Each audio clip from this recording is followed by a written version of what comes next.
For years, my husband and I knew that we wanted to have a family. I never thought that I would be someone who would have trouble conceiving. We tried for over a year, and it wasn't until my friend helped me to find a fertility clinic that suited us. Several months later, in March of 2011, we found out that we were pregnant with twins, which was, for us, probably the best thing that we could have ever heard. In our eyes, it was not just one blessing, but two. And I had a pretty decent pregnancy up until about 28 weeks gestation, which I started showing signs of preterm labor. 36 weeks would have been ideal, but my water broke at 32.5 weeks. We had rushed to the hospital, and when we got to the hospital, my doctor said, well, we're going to try to sedate you and try and keep those babies in you as long as we can. My contractions were way too strong, and I started to dilate. And so on October 10th, 2011, my little boy Logan entered the world at 1:13 a.m., and he was 3 pounds 11 ounces.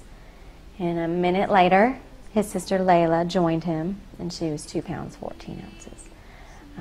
They were very, very small, and we knew that they were going to be in the NICU. We were actually pretty lucky that we got to hold them pretty early on. Day one, we didn't hold them, but I remember the second day, I held them, and I held my little girl in my arms. She was so little, and I just remember looking down and just smiling at her, and she was so beautiful. My little boy, my husband held him first, and I'll never forget, he looked up at us and opened up his eyes on the second day he was alive. And just tears come rolling down.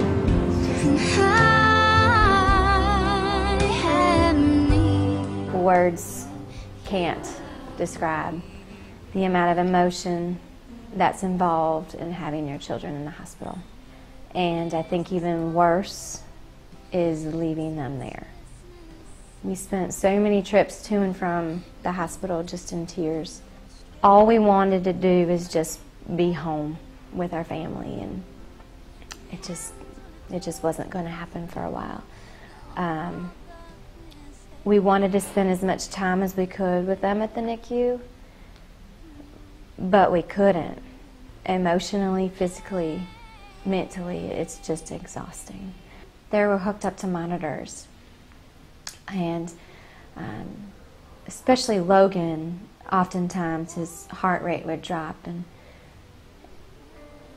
you kind of had to know how to deal with that and how to get used to with the alarms going off and which one you need to be worried about, and actually what you have to do when one of them does go off. So it was emotional to hear all those sounds, and the amount of scare that came into you when one of those alarms went off was just ridiculous.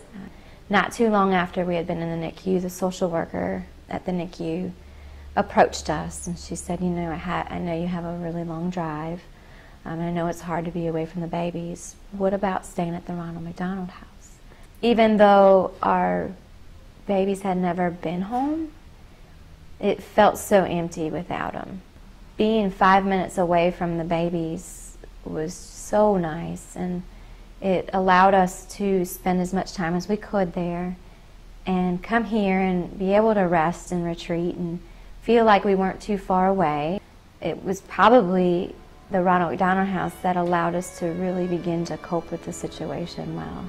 And it was good to be with other families in the same situation, and it was nice to meet so many wonderful people.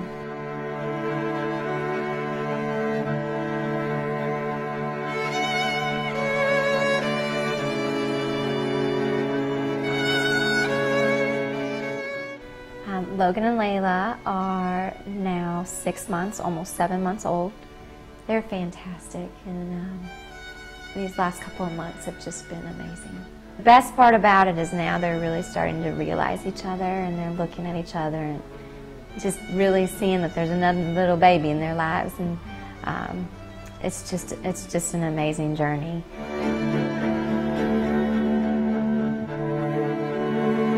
Before the Ronald McDonald House came into our lives,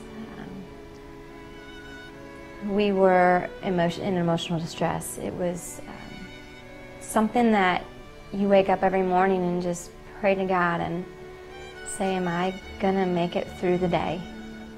Have a hard time talking about the experience that we had in the NICU, and we can look back at it and realize that it made us stronger.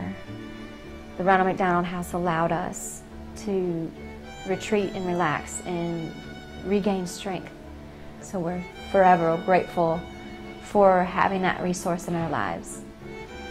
It's been amazing and made us really cherish what we have in our lives.